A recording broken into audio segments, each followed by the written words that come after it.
What's up, and welcome to another beautiful episode of Scene Selection. It's me, Leo, your host. I'm done moving. Go away, Ray. Your turn's over. Just kidding. Please don't fire me. Anyways, on Scene Selection, we've covered a wide variety of topics. From video games, to video games, to video games, to anime, to video games. Okay, maybe we need a change of pace. How about the world of animation? And there's no better place to start than with Disney. I mean, it's basically the biggest name in this medium. I don't know anyone who didn't have a Disney something as a huge part of their childhood, and they also pretty much own everything. But we're not going to look at the everything today, just Disney itself. So no Pixar, no Blue Sky, no Marvel, no Star Wars, nothing. And that means no Simpsons either, Darkrai. I mean it, don't you diddly darn talk about the Simpsons on here, Oakley dokley. So with all that cleared up, what's my favorite Disney movie? Well, to be completely honest, it's a tie between two movies. The first one is Lilo and Stitch, a beautifully 2D animated movie from the mid-2000s about two sisters who tried their hardest to stick together against all obstacles, including aliens. It's an extremely heartwarming story full of tons of memorable and lovable characters, and you've heard all this before. As fantastic as Lilo and Stitch is, it really has gotten the attention it deserves. As many things as I have to say about this movie, there are tons of other people who have said everything much, much better. So I think I'll actually go with the second movie in this tie, Princess and the Frog. This is one of the very last fully 2D animated films Disney would release to this very day, as computer animated films had pretty much entirely taken over at this point. However, just because Disney didn't have much faith in 2D animation anymore doesn't mean they didn't give it their all for one of their last hurrahs. This movie has some of the most expressive and fun character animations with all the different animals, it has some crazy cool environments with the colorful city of New Orleans, and the dense lush bayou, and it has some of the neatest visual effects ever with the Shadow Man's magic. The characters are really great too. Tiana, our protagonist, and Prince Naveen have really sweet and believable chemistry, and both go through great development throughout the movie that makes you root for everything to turn out okay for them in the end.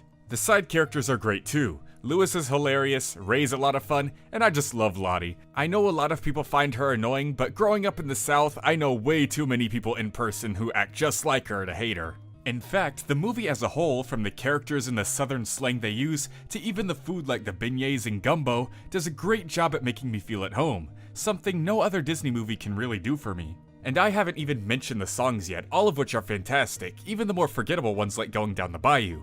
All these great things are packed into one tight and surprisingly busy plot. Tiana wants to open a restaurant, Naveen just wants to have fun, the Shadow Man wants to take over the town. Even the side characters have their own motivations, and all of them twist and turn around each other and fit so nicely. All this detail does a great job at keeping the movie going at a decent pace, and there's quite literally only one scene I think we could have done without. There's a lot more I could say, but sadly it seems that I'm out of time, so I'll have to pass it on to someone else. For now, I hope this was enough to convince you to check out the underrated masterpiece, Princess and the Frog.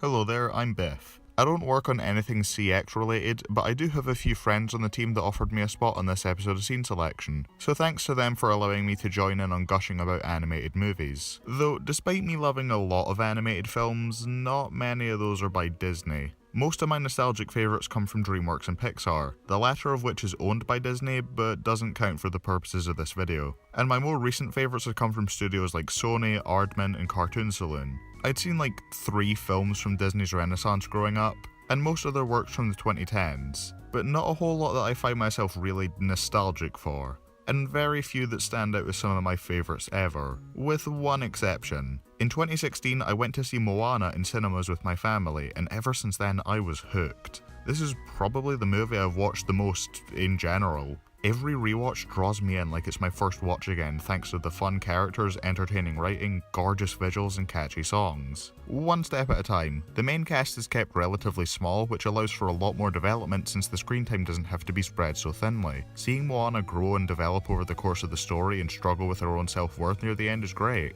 And Maui's voiced by Dwayne Johnson, which tells you right off the bat the kind of charisma that he's gonna have. He's really fun. The leads bounce off each other in a really entertaining way. They start out not liking and just being generally snarky towards each other, until they build up an amicable friendship. The jokes they throw at each other's expense are funny more often than not, and I just like watching them grow to respect each other. They have their cliche falling out before they reunite in the end, but other than that, I can't say I have any issues with how it's handled. The visuals, well, I mean, it's a modern day Disney film, it goes without saying that it's going to look nice. Especially the water effects. There's footage on screen right now, so there's not much for me to really add beyond what you're already looking at. And lastly, the songs, which I think are all bangers. Even my least favourite one is still really good, and my favourites are some of my favourite songs in any Disney movie.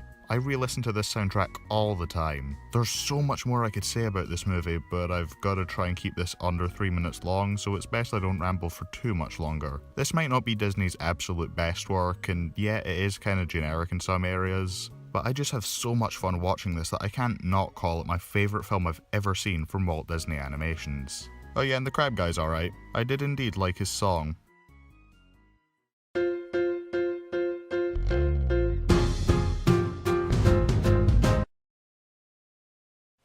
Aladdin is an exceptional movie filled with cinematic magic, an enthralling musical catalog, and one of Disney's most iconic sets of characters, scenes, relationships, and...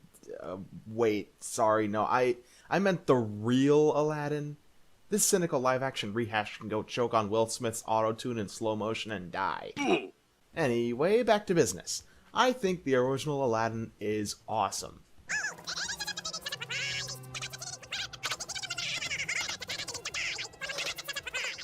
Yeah, hot take there, I know.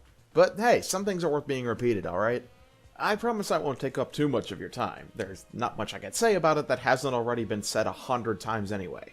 First, God, just look at that animation. The word timeless was invented for stuff like this.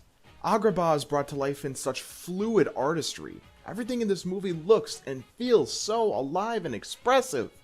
As long as you're not looking at the CGI on the Cave of Wonders for too long, but hey, why linger on the animation when you have an original soundtrack of non-stop bangers? Alan Menken's talent is present in some of Disney's best film scores, and this movie might be my favorite of his entire filmography. Beauty and the Beasts might be better from an objective point of view, but I personally prefer Aladdin's score for just how much it synergizes with the story and characters of the film.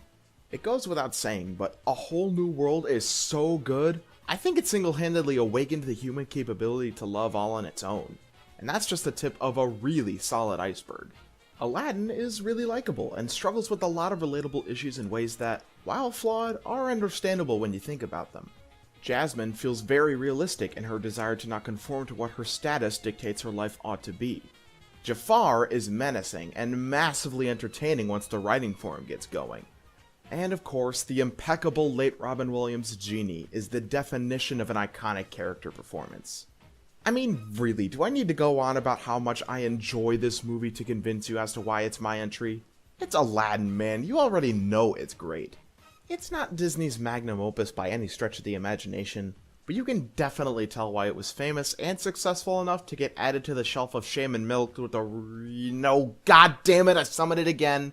That's it. I'm breaking out my real moves this time. Back to hell with you, fresh Smurf Prince corporate spawn. Ah!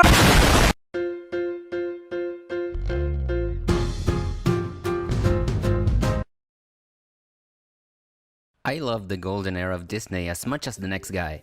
Nobody doubts the quality of animated films like The Little Mermaid, Aladdin, The Lion King, Tarzan, and my personal favorite, Moana. However, I want to step back a little to the mostly underrated pre-Disney Renaissance animated films that were released before The Little Mermaid in 1989, particularly a soft spot of mine from 1981. Late 70s and early 80s weren't a particularly successful era for Disney, even if you could remember such films like The Black Cauldron or The Great Mouse Detective. The reality is that Disney wasn't doing so hot with its animated features in terms of box office. Cue The Fox and the Hound, a film which was the highest grossing animated feature in history at the time, and a movie I somehow got to see on VHS during my childhood long after the movie ceased to be relevant. Let's cut to the chase. This movie is old, kinda slow, pretty short for today's standards, and at the end of the day it's a children's movie at heart. Even if the book it's based on wasn't as child-friendly. But even with all of that, this movie still manages to be extremely touching, to the point it almost brings a tear to my eye. Here, we see how a little fox named Todd and his best friend dog, Copper, meet each other when they're both little babies, and how their relationship slowly develops as they grow up. Sadly, Copper is a hunter dog, more specifically a dog trained to kill, well, foxes. So their relationship becomes a tad more complicated when Copper and his big brother, Chief, are forced to hunt Todd down after he accidentally gets Chief injured. I'm pretty sure Chief actually dies in the book, because he kinda get hit by a motherfucking train, but no, not in this movie, no, he got away with a broken leg, and then he got better because of course he did. I'm not gonna touch on the more important aspects of the movie to let you see it for yourself, but be warned that it does become sad as fuck. Still, it's a cute little film, and it's hard to be intimidated by its 80-minute runtime. And even if it's not a film that has transcended to the likes of golden era Disney films, it's still very worth a watch. Now about Fox and the Hound 2? We don't talk about it.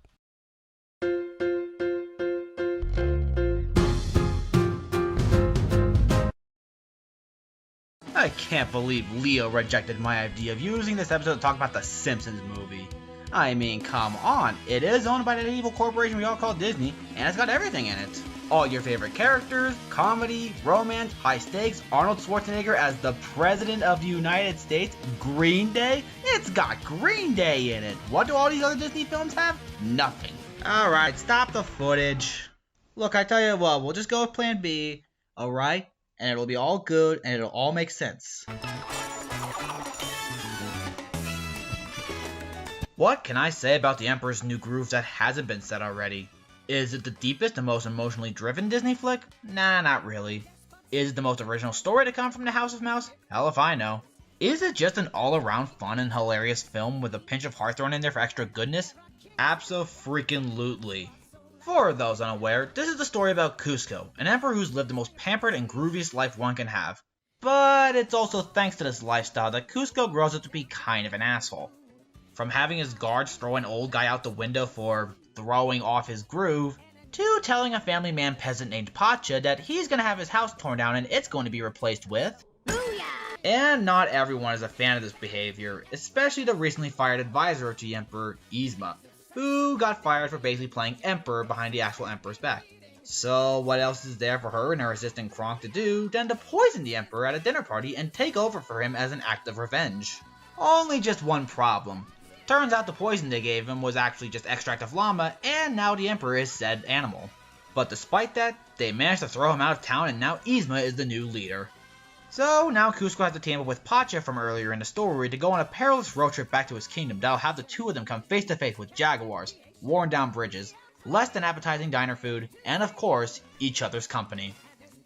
Yeah, the story on paper is basically your typical buddy road trip movie.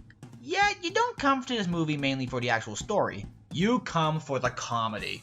And this film delivers in spades. I'm not kidding when I say that this is hands down one of the funniest animated films I've seen. Up there with the over-the-top anime classic Project A-ko, and the cinematic masterpiece known simply as Beavis and Butthead Do America. From the physical to the fourth wall breaking variety, this film's got everything in it. Especially if said comedy comes from this guy, Kronk. I swear, this guy kills it in every scene he's in, and he alone is enough to give this movie my seal of approval. Hey, look! The royal dresser's here. Don't take the walk. Honestly, it's amazing to think that this is even a Disney film in the first place. At first glance, you'd think with its fast-paced and snappy style of comedy and its overall look and design, you'd think it came from a company like DreamWorks during its early 2D animation days. And yeah, we got this comedic masterpiece from the same company that gave us Mickey Mouse, all those princesses, and of course... Disney World! Disney World! Disney World! But to me, it's that uniqueness from other Disney films that makes this movie one of my favorites. The 2000s as a whole felt like a very experimental time for Disney, and for every hit like Lilo and Stitch, We also got stuff like that CGI dinosaur movie that I swear nobody likes. That was terrible. But of all the films that came from this crazy era of Disney, I'm just glad The Emperor's New Groove wound up being one of the all-time greats.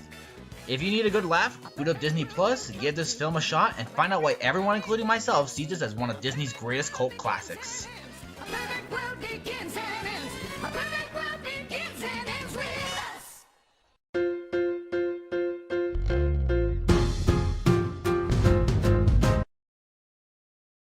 You know, I probably think more about movies than a lot of people I know who are mostly into video games or anime, animated shows, whatever. But Disney movies, I generally discuss them more with other people than thinking of them by myself. I don't dislike them mostly, I just don't think about them as much as other people do. I think more about certain shows of theirs like Gargoyles, Gravity Falls, or anything with a duck in it, of course. And Pixar wasn't allowed for this, and under that same token, I'm not sure Who Framed Roger Rabbit would count for this either, since that was Touchstone. And I can't really talk about Star Wars or Indiana Jones or the Muppets. I almost use this to talk about something nobody cares about anymore, or some deep cut, like Condor Man or Tron or the Computer Wore Tennis Shoes or the Black Hole or whatever. But you know what? There's a genuine, well-recognized animated movie that I can talk about, and so far nobody else has talked about it in this. WreckIt Ralph is a very well-told, charming story about an early video game villain, along the lines of Donkey Kong Sr., who feels left out and disrespected. So he goes on a quest to various other games within his arcade, trying to find himself as a person, and prove that he can be a well-respected hero. Along the way, he interacts with both familiar video game characters in minor roles, as well as new characters made up for the movie, like the well-meaning hero of the arcade game Ralph is from, Fix-It Felix Jr., Sergeant Calhoun, a commanding lady from a grittier sci-fi shooter, and Vanellope, a kart racing kid from a Candyland sort of racing game, who ends up bonding with Ralph as a sort of surrogate sibling. There's other aspects to the story, but if you haven't seen it, I like to spoil it less, even if it has been out for a while. I like the world that they set up, trading on familiar cultural figures as well as inventing their own characters to fit in addition to particular rules and aspects of said world that they create. It does remind me a lot of Roger Rabbit in these aspects, and both worlds would be satisfying to creatively explore further in some sort of sequel or TV series. In the case of Ralph, they could explore how different kinds of gaming could apply in this world, moving into the console gaming of later generations, maybe even online modern types of gaming, although I'd probably say that the focus would still have to be on the games, mostly, and not some other aspects of the internet. What is something like Smash Brothers like in this world? Does Ralph ever get his own equivalent to Donkey Kong Country? Shame they never really did a follow-up on either film. They tried with Roger Rabbit at least, but who knows what happened with Ralph.